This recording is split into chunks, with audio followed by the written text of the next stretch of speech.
오늘 말씀은 계속해서 야곱이 아들들에게 유언하는 말씀이 계속됩니다. 어제도 그렇지만 이 야곱의 유언을 보면서 참 항상 기이하다, 신기하다라는 생각이 들어요. 동일하게 아들들이라면, 동일하게 가급적이면 아름다운 복을 이렇게 유언으로 남기면 참 좋겠고, 아니면 그들의 삶을 이렇게 되살펴 보는 것, 지금까지 오랜 시간들을 살펴보았잖아요.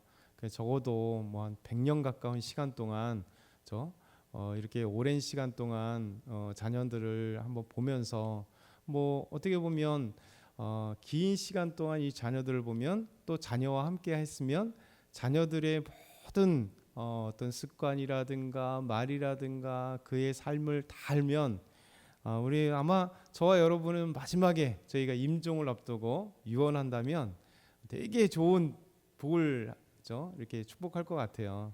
근데 야곱은 어제나 오늘이나 말씀 보면 그 자식들에게 동일한 이제 복을 유언을 하지 않습니다. 오늘 말씀도 보면 왜 이럴까라는 생각을 해요. 이제 알 수는 없습니다. 왜냐하면 우리가 성경을 잘 보게 되다 보면 분명히 야곱의 12아들인데 12명의 아들입니다. 근데 12아들 중에 뭐 이름은 쭉 나오지만 12아들 중에 그들의 행적이나 그들의 삶에 대해서 이야기한 아들은 별로 없어요. 생각보다. 그 사건이 등장하는 아들이 별로 없어요. 그러니까 뭐 아셀 뭐 이런 아들들 같은 경우, 갓 이런 아들은 나오지도 않아요. 단순하게 형들이 요셉을 미워했고, 그 다음에 형들이 이제 이 요셉을 죽이려고 했던, 그럴 때 형제들 뭐 이런 식으로, 그리고 또 디나가 이렇게 안 좋은 일을 당했을 때 그들의 오빠였던 시몬이나, 이렇게 몇 명 사람들이 어떤 구체적인 행동을 했을 때 그것도 다 나오지는 않았습니다. 또 애굽에 기근이 들었을 때 아버지가 애굽에 가서 양식을 사오라 할 때도 그 중에 몇 명밖에 또 활약한 사람이 없어. 시몬이나 유다나. 나머지는 또 조용하단 말이에요. 분명히 그 현장에 있음에도 불구하고. 그러다 보니까 야곱이 어떤 기준을 갖고 이런 유언을 했나는 정확하게 모르겠습니다. 그냥 성경을 통해서 볼 때 그냥 그 결과만 우리가 생각해 볼 수 있을 것 같아요. 그러면서 하여튼 유언을 계속하는데, 이제 오늘 처음에 말씀 보면 스불론과 이사갈의 유언을 하는데요. 우리 13절에 15절 다시 한번 천천히 읽겠습니다. 스불론은 해변에 거주하리니 그곳은 배 미는 해변이라. 그의 경계가 시돈까지 이르로다.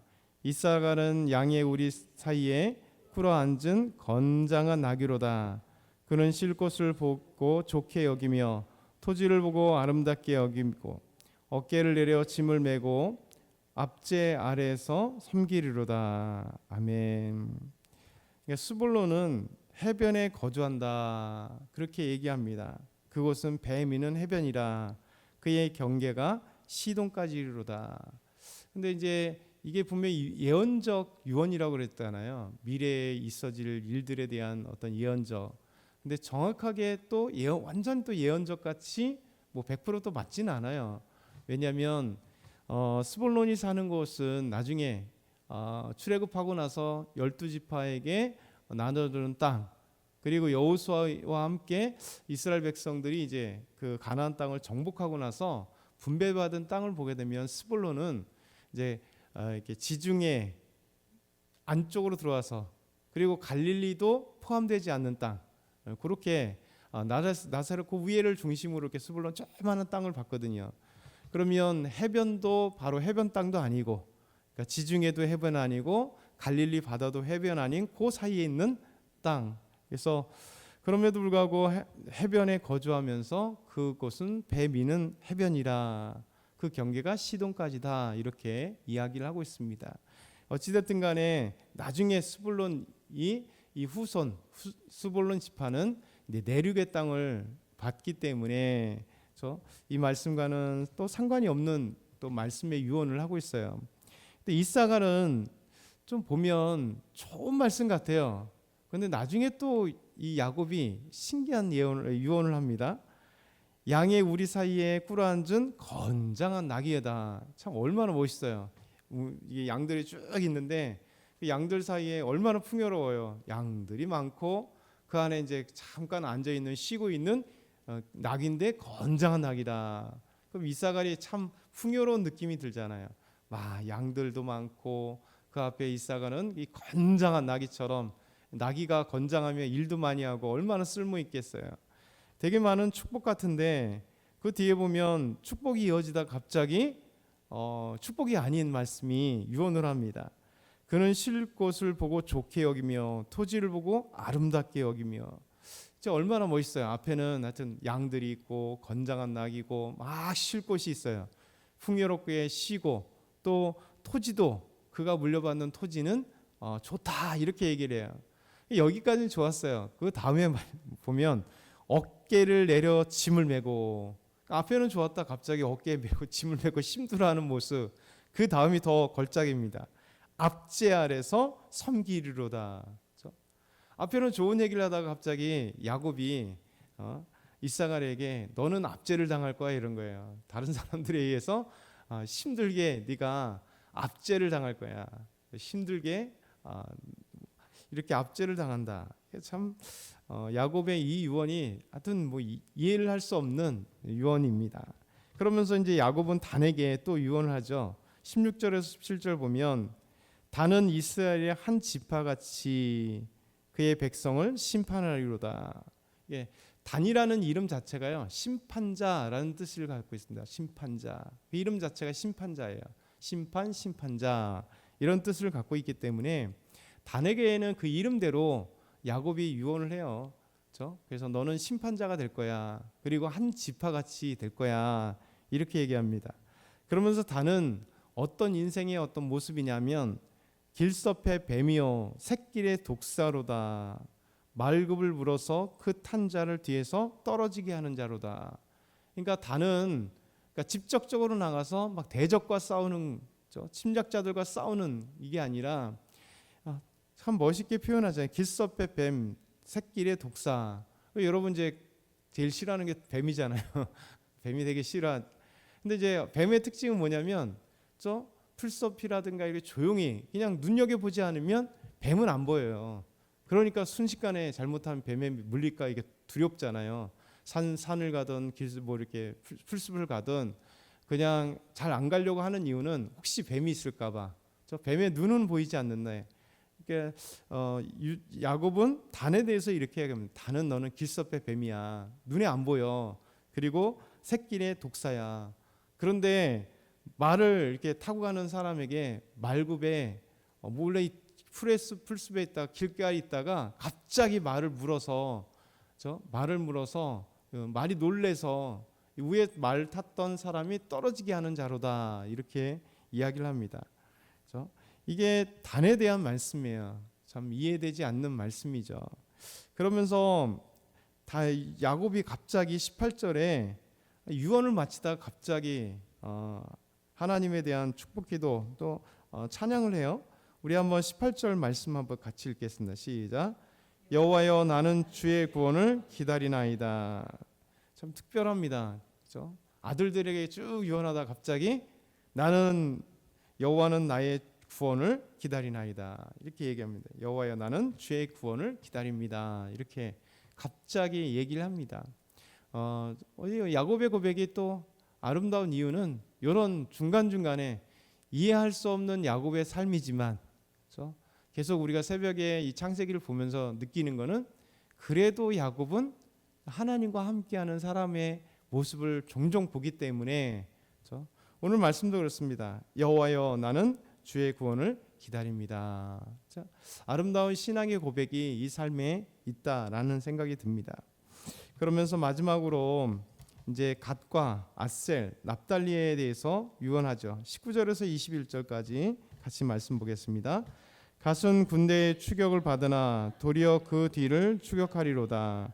아셀에게서는 나는 먹은 것인 기름진 것이라 그가 왕의 수레상을 차리리로다. 납달리는 노인 암사스입니다. 아름다운 소리를 바라는도다. 아멘. 갓은 군대의 추격을 받지만 도리어 그 뒤를 추격하리로다.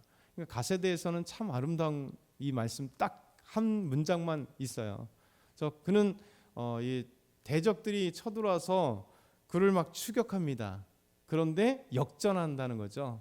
너는 역전할 거야. 오히려 그들 그 뒤를 추격할 거야. 가세대는 참 아름다운 유언을 하죠. 아셀에 대해서도 나는 먹을 것은 기름진 것이라. 아셀에게서 나는 먹을 것은 기름진 것이라. 그가 왕의 수라상을 차리로다. 참 그가 살아가는 모든 것에 이런 기름진 풍성함이 있다는 것이죠. 어떻게 보면 갓이나 아셀에게서는 너무 놀라운 이 축복의 말씀을 유언으로 하고 있어요. 그래서 우리 삶도 이런 삶이 되면 얼마나 좋겠어요. 우리 삶이 풍요롭고 왕의 수라상, 왕에게 드려지는 그 음식물처럼 풍요롭고 아름답게 야곱은 아셀에 대해서 그렇게 유언을 합니다.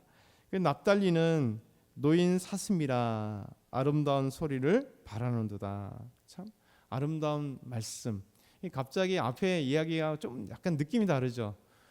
좋은 얘기했다가 엉뚱하게 나쁜 얘기하고 그냥 좋지 않은 얘기를 하다가, 근데 어찌됐든 간에 갓과 아셀, 납달리는 그 자체는 좋은 예언으로만 끝나는 것 같아요.